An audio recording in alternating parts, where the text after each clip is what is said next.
Sir, കുക്കുട ഭോഗം പോലെ പ്രസംഗിച്ച ഗവർണറുടെ ഒരു നന്ദി പ്രമേയത്തെ സർ ഞാൻ എതിർക്കുകയാണ്.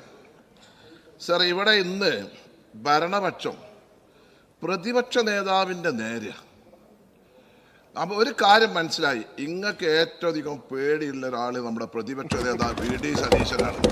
അതുകൊണ്ടാണ് നിങ്ങൾ എല്ലാവരും കൂടി സാധാരണ സഭയിൽ ഇല്ലാത്ത ഒരു വിധം ഒരു ആളെ ഫോക്കസ് ചെയ്തിട്ട്, നമ്മളെ മുൻമന്ത്രി പിന്നെ ആന്റണി രാജു പറയണത് അത് ഇങ്ങോട്ടല്ല, അത് ഗണേശനാണ്. ഗണേശ് അവിടെ ഇല്ലാത്തത് നിങ്ങളെ ഭാഗ്യം, വേറൊന്നും ഞാൻ പറയില്ല. അത് പിള്ളേൻ്റെ വാന, അത് അതിനനുസരിച്ച് മറുപടി അവിടുന്ന് വന്നോളൂ. പിന്നെ സാർ, ഇവിടെ മുഖ്യമന്ത്രി സൂര്യനെ പോലെയാണെന്ന് പറഞ്ഞു. ആര്? MV Govindan master. കമ്മ്യൂണിസ്റ്റുകാരെ ഞാൻ ചോദിക്കട്ടെ, ഇങ്ങക്ക് വ്യക്തിപൂജ പാടില്ല, ആളുകളെ ഒന്നും പാടില്ല, ഫ്ലെക്സ് വെക്കാൻ പാടില്ല, ആൾ ദൈവം പാടില്ല എന്ന് പറഞ്ഞ നിങ്ങളെ പാർട്ടി ഏത് പോളിറ്റ് ബ്യൂറോയിലാണ്, ഏത് പാർട്ടി കോൺഗ്രസിലാണ് ഈ നയമാറ്റം എന്ന് പറയുക? നിങ്ങൾ ഈ നയമാറ്റം എന്ന് പറയണല്ലോ. നമ്മൾക്ക് അന്തപ്പെടല്ലേ. എൻ്റെ മണ്ഡലത്തിന് സജി ചെറിയാൻ വന്നിട്ട് ചൊറിഞ്ഞു. എന്ത് മുമ്പിലല്ലെങ്കിൽ തന്നെ ചൊറി. എന്താ ചൊറിഞ്ഞത്? അവിടെ വന്ന് കണ്ടു ബഷീറെ ഇതിൻ്റെ ഒരുപാട് വികസനം, ഉമ്മൻചാണ്ടിൻ്റെ കാലത്ത് നടത്തിയ വികസനം ഒക്കെ പറഞ്ഞതിന് ശേഷം പറഞ്ഞു അവിടെ പൊന്തക്കാട്ടിൽ ബഷീർ ഉണ്ടാവും, ഇവിടെ വന്ന് വേണമെങ്കിൽ മുഖ്യമന്ത്രി നിന്നോ.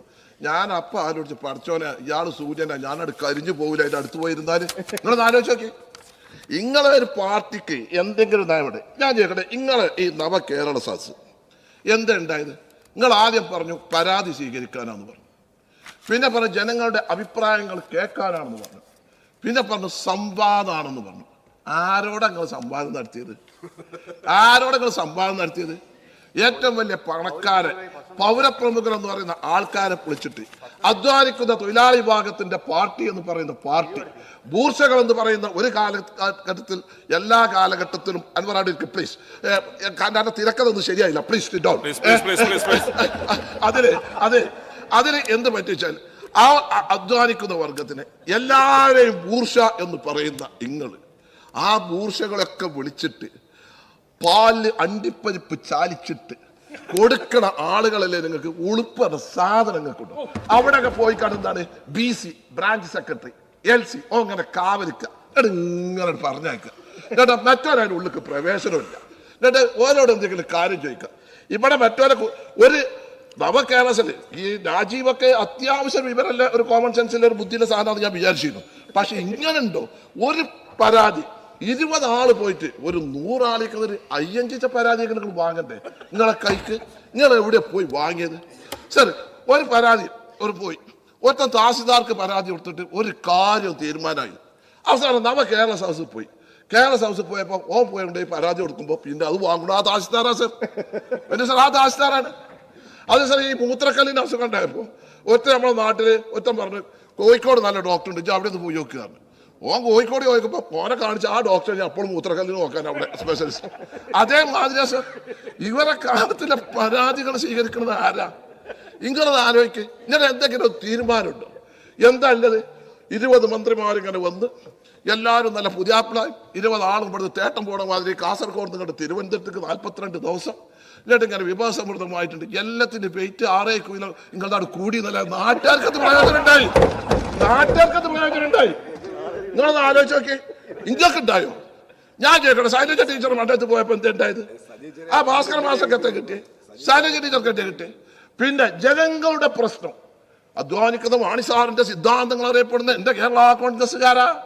അവിടെ പോയിട്ടല്ലേ നിങ്ങൾ അവിടെ പാലായിൽ അവിടെ പാവപ്പെട്ടവന്റെ എന്നും റബ്ബർ കർഷകരുടെ കാര്യങ്ങൾക്ക് വേണ്ടി പോരാടുന്ന നിങ്ങളുടെ MP പ്രസംഗിച്ചപ്പോൾ അങ്ങേർക്ക് വിവരമില്ല, അങ്ങേർക്ക് ഇത് എന്താണെന്ന് അറിയില്ല എന്ന് തോമസ് ചാഴിക്കാടൻ 20 കൊല്ലം MLA ആയ ആളെയും മുഖ്യമന്ത്രി പരിഹസിച്ചു.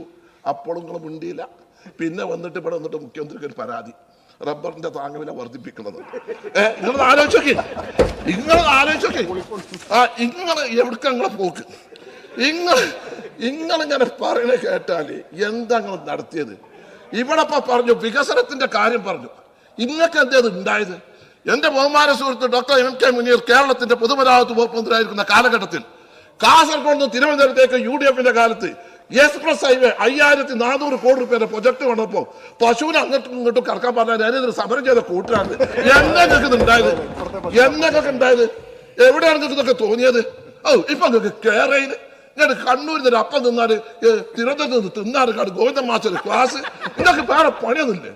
നിങ്ങളത് ആലോചിച്ച നിങ്ങളെ പാർട്ടി എടുക്കാൻ ഈ പോക്ക് ആകെ CPI-ക്കാരെ പറ്റി അഭിപ്രായമില്ല. കാരണം അതിൽ പോയി. കാരണം ഇവിടെ ചന്ദ്രശേഖരൻ ഗവർണർ വേണ്ട എന്ന് പറയുന്ന കൂട്ടരാണ്. ഞാൻ 9 മാസം മുമ്പ് ഈ സഭയിൽ ആ ഗവർണർ നോളയാണെന്ന് പറഞ്ഞപ്പോ എന്റെ പേരിൽ നടപടി എടുക്കണം എന്ന് പറഞ്ഞ ആളാണ് ആ ഭാരതത്തിലെ CPI-ക്കാരൻ. സഭ രേഖയൊക്കെ ഉണ്ട്. അതിന്റെ പറ്റി പറഞ്ഞതാണ്. ഇപ്പൊ വർഷ മൂപ്പർക്ക് കൊടുത്ത് ഒരു പോസ്റ്റില് അതാണ് പോട്ടെ. സർ ഇതില് സർ ആലോചിച്ചു സർ ഇവരെ എല്ലാ കാര്യത്തിലും. പിന്നെ നിങ്ങൾ പറഞ്ഞു സമരത്തിന്റെ കുത്തകാർക്കാ കേരളത്തിൽ ഇങ്ങക്ക, അതിന്റെ നീതി ആർക്കാ ഇങ്ങക്ക.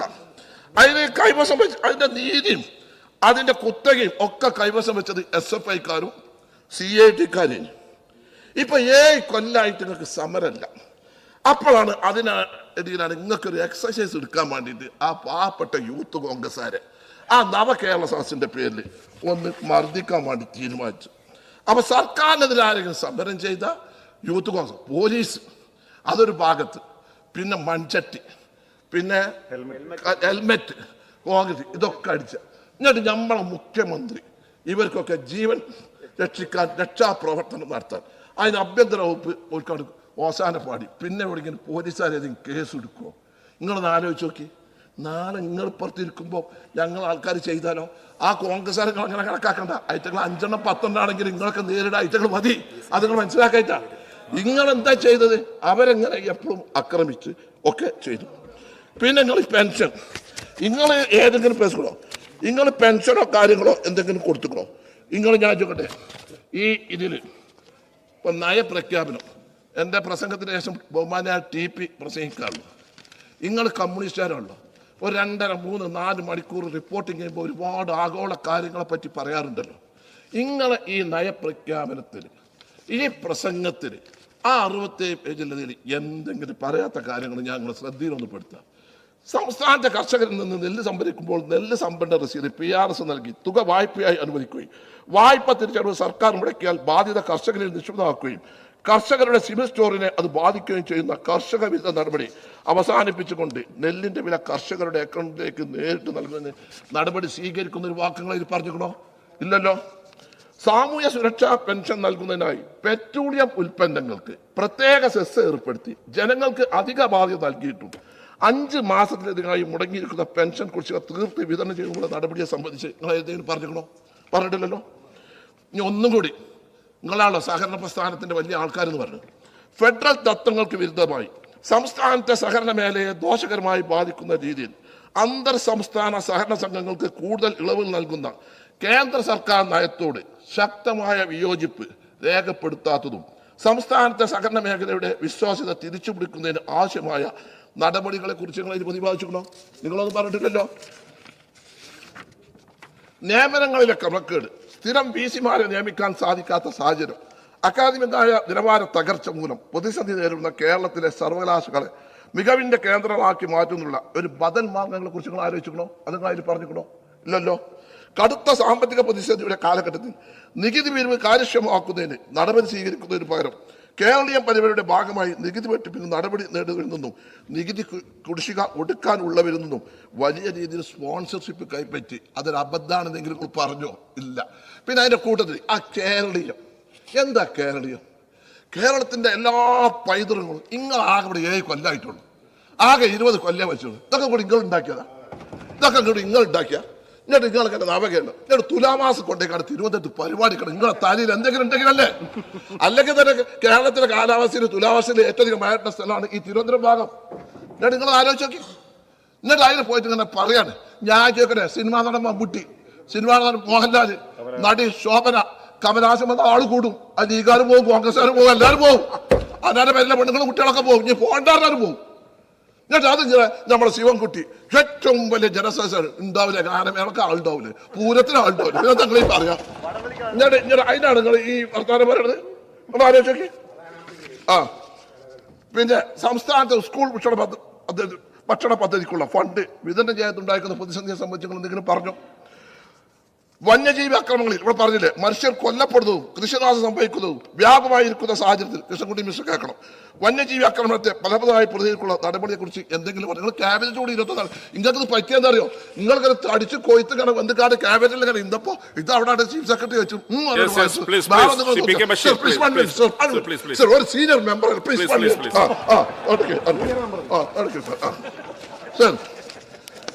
ഫണ്ട് സമാഹരണത്തിന് പദ്ധതി നിർവഹണത്തിന് കിഫ്ബി പരാജയപ്പെടുകയും കിഫ്ബിക്ക് വേണ്ടി ബജറ്റിൽ പുറത്തെടുത്ത കടം സംസ്ഥാനത്തിന്റെ പൊതുകടത്തിന്റെ ഭാഗമാണെന്ന് ധനകാര്യ കമ്മീഷൻ വ്യക്തമാക്കുകയും ചെയ്ത സാഹചര്യത്തിൽ കിഫ്ബി വഴി പ്രഖ്യാപിച്ച പദ്ധതികളുടെ നടത്തിപ്പിനുള്ള പ്രായോഗിക ബദൽ മാർഗത്തെ കുറിച്ച് എന്തുകൊണ്ട് നിങ്ങൾ പരാമർശിച്ചില്ല? എവിടെയെങ്കിലും പരാമർശിച്ചില്ല? പിന്നെ ഗുണവത്ത ലിസ്റ്റിലെ കാലതാമസം മൂലം മുൻ വർഷങ്ങളിൽ ലൈഫ് മിഷൻ സർ നിങ്ങൾക്കൊന്നും ഇത് പറയാൻ കഴിയില്ല, അതുകൊണ്ട് ഞാൻ നിങ്ങൾക്ക് വേണ്ടി പറയാണ്. പദ്ധതി വീടുകൾ അനുവദിക്കുന്നത് കുറഞ്ഞതും നടപ്പ് സാമ്പത്തിക വർഷം വകയിരുത്തിയിട്ടുള്ള ഫണ്ടിൽ നാമമാത്രമായ പൈസ കൊടുത്തില്ല, അതിന്റെ കാര്യത്തിൽ പരിഹാരങ്ങൾ പറഞ്ഞില്ല. ഒരു നയ അവസാനിപ്പിച്ചത് ഒരു നയപ്രഖ്യാപനം എന്ന് പറഞ്ഞാൽ ഒരു ഗവൺമെന്റിന്റെ നയാണ്. നിങ്ങൾ എന്താ പറയണത്? നിങ്ങളെ കഴിഞ്ഞ 6 കൊല്ലം അടിച്ചു. അതുകൊണ്ട് എനിക്ക് നിങ്ങളോട് പറയാമല്ലോ, വരാൻ പോകുന്ന ലോക്സഭാ നിങ്ങൾ ഇതൊക്കെ പറഞ്ഞിട്ടുണ്ട്. എനിക്കിങ്ങനെ അത്ഭുതം തരും. കേരളയിലെ ഫോൺ ഇതൊക്കെ ആരാ പറഞ്ഞത്? കമ്മ്യൂണിസ്റ്റുകാരനാ പറഞ്ഞത്. അതുകൊണ്ട് നിങ്ങളോട് നന്നാകണം. അതുകൊണ്ട് ജനങ്ങളുടെ പ്രശ്നങ്ങൾ പരിഹരിക്കാൻ നിങ്ങൾ ശ്രമിക്കണം. ആ ഗവർണറെ പറ്റി ഒരു വാക്ക്, ഈ ജല്ലിക്കട്ട് കാളന്റെ മാതിരി കാളകട്ട് പാഞ്ഞപ്പോഴാണ് ആ ഗവർണർ റോഡിൽ കൂടെ ഗവർണർ നടപടിയും ഈ ഗവർണർ നടപടിയും എതിർത്തുകൂടി അവസാനിപ്പിക്കുന്നത്.